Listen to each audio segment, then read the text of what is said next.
Welcome, family. And I want to say that in this manner of speaking, not everyone is your family, but at the same time, there are friends that are your family also. And one of the worst things that has happened to the Black community is the treachery of people we may call family who actually are the responsible for our demise, downfall, actually taking orders from the slave master. People don't like to hear that. But when you want to be like the person who has put you in the position that you are in, which is at the bottom of the totem pole, who treats you like a pet, good boy, here, fetch this stick, then there's a very big problem. Now, I'm going to talk about limiting options. What I mean by that is some of the things that has been done to limit our options, our rise in the community, our rise in station in life in the United States and all over the world, especially Africa, by instituting the Constitution, the law, police, slave catchers, and now they're starting to limit media. Well, they've been doing it for some time, but we haven't paid attention until they start taking social media away from you,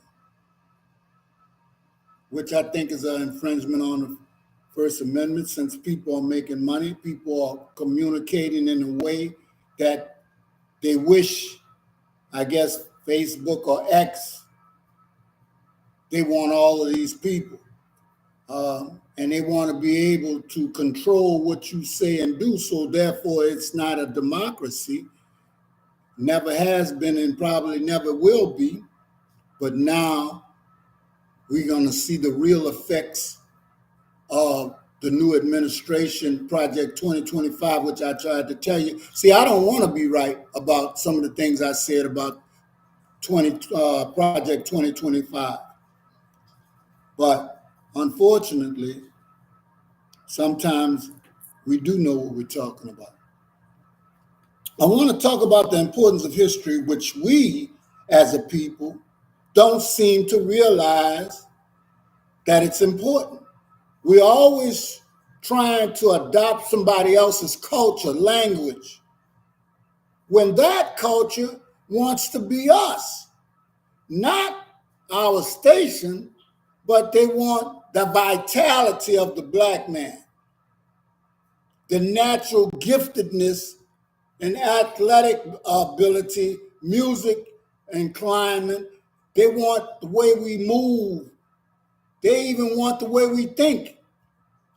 I want to ask you, what is the percentage of geniuses in these different cultures, which actually is one race? Okay? This is my belief, and this is what science says. No matter what other people bring out all kind of books.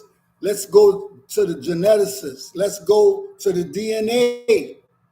Now we know those people own that too, but you know what?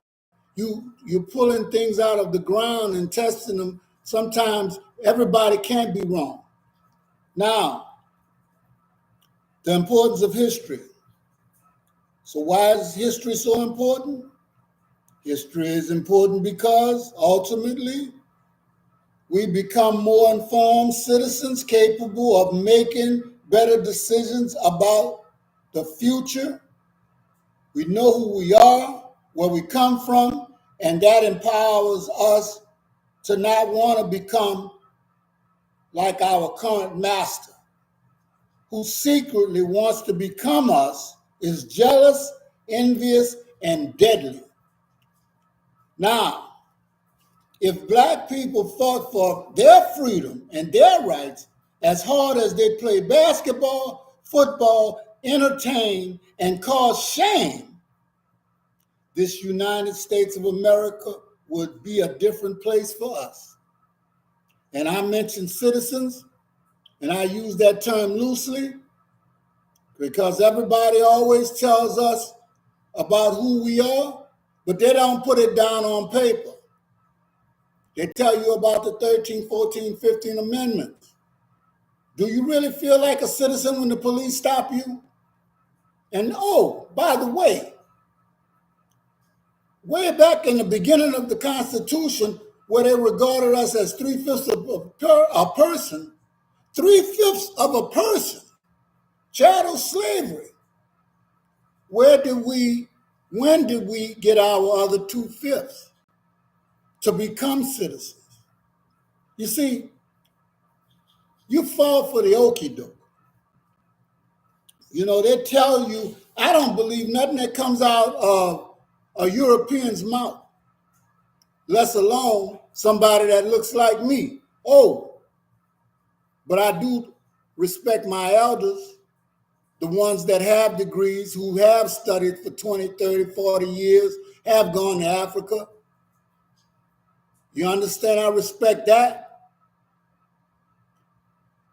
I was once told that archaeologists, anthropologists were the most prejudiced sciences and people that could have actually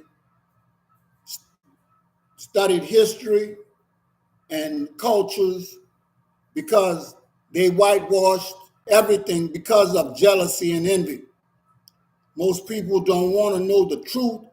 They have a perceived truth of their own that they're trying to, and they have instituted so that we would believe in something that was not true. And we like believing in lies because we like making our master happy. I'm going to give you some raw. See, today I was happy because I talked to one of my family members. Family is important. I didn't know that. I don't think black people even have an understanding of family anymore in the United States. They want to be so much a part of the European family because of the wealth and what they've been taught and indoctrinated all of their life. Never taught anything about them too much. It's all been European, so you want to be that. Your mind is European. Oh, but your hair's nappy.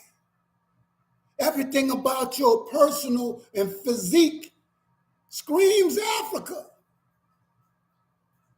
But you want to be European.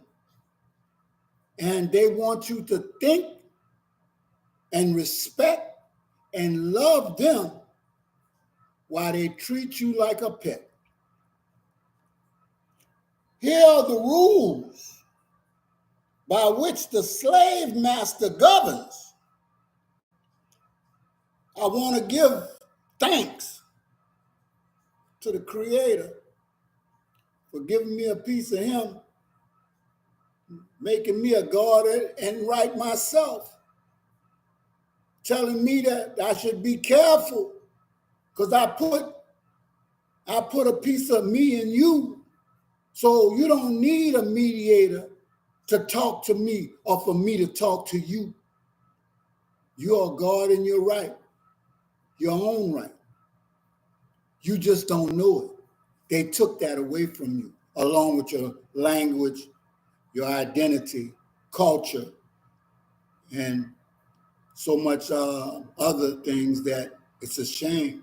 The things that you had to see, that you had to endure, and you still, like your master, you will trade or you will turn me in, knowing that I love family and trying to tell you the truth.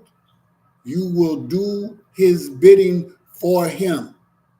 And we're going to come back to that because I can't understand why we hate people that look like us and love people that look so much different from us, that have Neanderthal in them,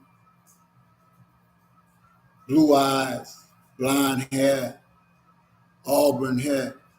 I don't hate anybody, but look what you did to us. I'm not Martin Luther King. You know what? I don't want to be like him because if you hate me, I hate you right back. After his model, and this model was actually given to me in written form by a brother I will refer to as Griot One. See, we all have elders, but a lot of us, we're so busy trying to be like an elder and we don't even have the time on this earth. You were in Pampas when we were out there, drilling and being army people. But you know more than us. Well, I get my tutelage and I get a lot of information from my elders, and he is one of them. AMWC, African Men Who Care. This is something from Griot One. After this model, we perfected these practices because of our deep understanding and enduring love for him and his diabolical traits in dealing with his slaves. So now I present to you, my audience at the present time, the 10 commandments.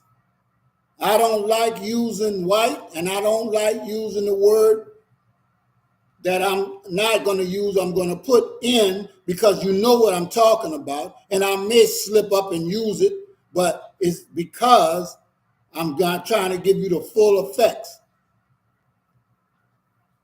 At one time, there were ex-ins that's trying to turn ends into men. That's one of the hardest jobs besides being a mother to children, is to turn an end into a black man. But here we go. There are really 50 commandments, but due to the lack of space, I cannot write them all. So hear me well. The first commandment, I shall not kill anyone but my own kind. I shall not show love, compassion, or mercy to any black man, woman, or child. You should always spend your hard-earned money and with every culture but your own black entrepreneurs and business. I shall not work and struggle to make other people's visions. I shall work and struggle to make other people's visions and dreams a reality, but shun the hopes and aspirations of my kind. Oh, F a N, rob a N, get a N, kill a N. This is our rally cry. I shall hang on the street corners, frequent strip clubs and make it rain, and nightclubs wherever there's wine, liquor, dope, and indirect prostitution. This is a must. I shall commit adultery against my wife, women, especially black women, 8 to 80, blind, crippled, or crazy. Our motto, I shall eliminate the black family through the use of lies, unprotected sex, and even rape against women, especially black women. I shall use trickery and deception, a trait well learned from the master on the plantation. should be used at all times in our dealings with another black man or woman or our community or the people in the diaspora. I must hate me. Self-hatred is what fuels the fire of my self-destruction. These are the end commandments modeled after the thoughts and the wants and the needs of our prior and still current slave masters. Now, I know you may not like it, but you tell me what's not true, and I'm willing to listen. Colonialism, controlled by one power over a dependent area or people, one nation subjugates another, conquering its population and exhibiting often while forcing its own language and cultural values upon its people, and shall I say, always exhibiting hate toward them and making sure that they understand who's in control. You see, we have no follow through. You know, we do not follow through on things. And it's a shame because, like I said, if we fought for our rights the way we play basketball, football, entertain, oh, we'd be a great diaspora. But I want you to listen because this is the church of tomorrow morning. We don't ask you for no dues. We don't ask you to pay us nothing. You come one time and hear the truth and be on your way. But you're always welcome.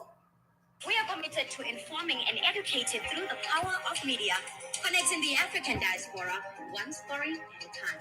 This country is supposed to be about the land of the free for all. It has not been free for black people, and we are tired. The social construct is broken. Highest incarcerated rate on the planet. That's our people. With our platform, we're helping to end injustice by exposing it. Join us in standing for excellence in journalism and serving our community. Download the African Diaspora News app today. The people of Burkina Faso have had enough, and they're telling the United States to stop what they're doing. They protested. They actually went out to the streets, and to be specific, they went to the U.S. Embassy and they said this, quote, "We have come to deliver a message to the Americans to put an end to these accusations against our armed forces who are defending the country at the cost of their lives," end quote. The people are directly addressing the U.S. They are telling the United States to stop what they're doing because the armed forces that the U.S. is accusing of committing heinous crimes are the armed forces that the people see as saviors. The people love this government, even though it came about through a coup d'etat. They see this government as hope, as a positive change for their country. And when America is claiming that these armed forces are unaliving people, obviously the people feel like this accusation, according to them, these lies need to stop because it's not true.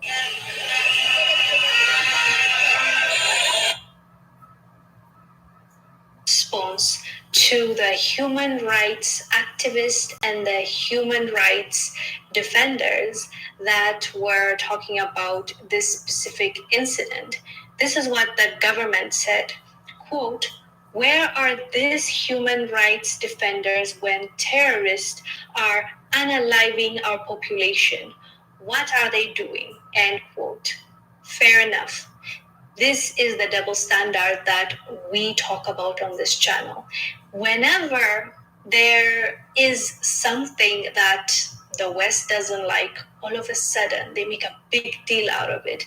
But let another country that the West is friends with does the exact same thing. It won't get coverage because the mainstream media belongs to the West. They will ignore it, they will hide it, they will bury that story. Even if they talk about that story, they spin it, they'll create their own narrative, and that is wrong. That is wrong. That is why the people of Burkina Faso are tired of this.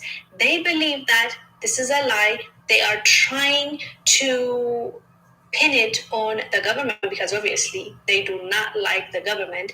And Africans, actually, not just Burkina Faso people, but Africans love talking about us, and we're not in the room. We know the white supremacists talk about us like all day long. We get that. Introducing the African Diaspora News. So, why do we think that we will get treated better if we don't actually take care of it ourselves, or that the United States will try to discipline France or France, and who is the other that I'm thinking about? Israel. Why do we think that they will do anything to help those people who are being subjugated, or they have instituted colonial rule over there, and they're trying to recolonize places that have won their freedom? And the only reason why they show any kind of leniency towards these people is because they need their labor. The fact of the matter is they've been taking raw materials from out of Africa. That means the United States and all the European countries. And now that Africa is standing up for itself, just like some of us have stood up for ourselves here in America in the 60s and other times in America. You see, this makes me think that America diaspora is blind, because the same things that's going on over in Africa is going on in the United States, but on a smaller scale. They're taking raw materials and labor from Africa. What did they take from Africans that were here, Indians that were here, and people of color that were here? They are labor. They built their whole European system, American system, on the backs, generally, of slaves, masters. Treated them like they were pets. They also had breeding farms so that they would continue to recolonize people every cycle of birth. They had women having babies as fast as they could so they can keep up with the labor needed to build this country and to build their European countries. Not only that, the breeding farms, the abuse that means sexual and everything else, but you want to portray yourself as the Pope or something, right? United States, they want to put themselves as they're supposed to be the righteous people. France, knowing that you mistreated people, especially people of my color. Now, before I go, I want to say They say neocolonialism, geocolonialism. Neo is just a new and different form of something that existed in the past, such as slavery. Geo means relating to the earth.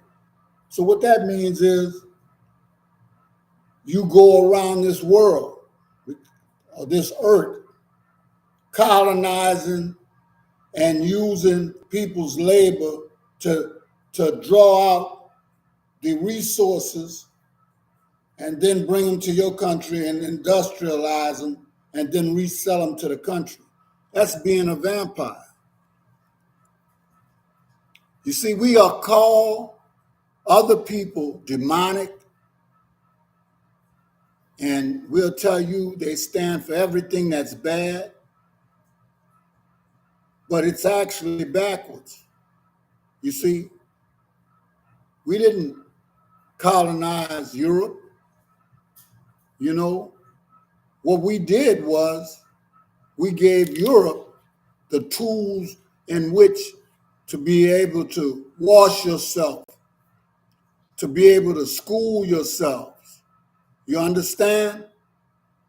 The Moors in Spain, the people here, Mayans and Aztecs and,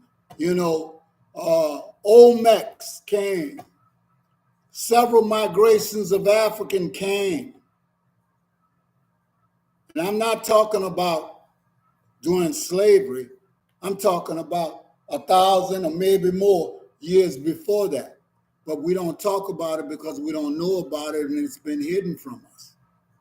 The Church of Tomorrow Morning does not want to be like a preacher and keep you in the church all day. You see, but I look at y'all as family, so we breaking bread, but the bread is information. And a lot of times you may reject it with your mind, but your spirit should tell you something different. I'll tell y'all, it was nice. Man, let that marinate and we'll see you soon.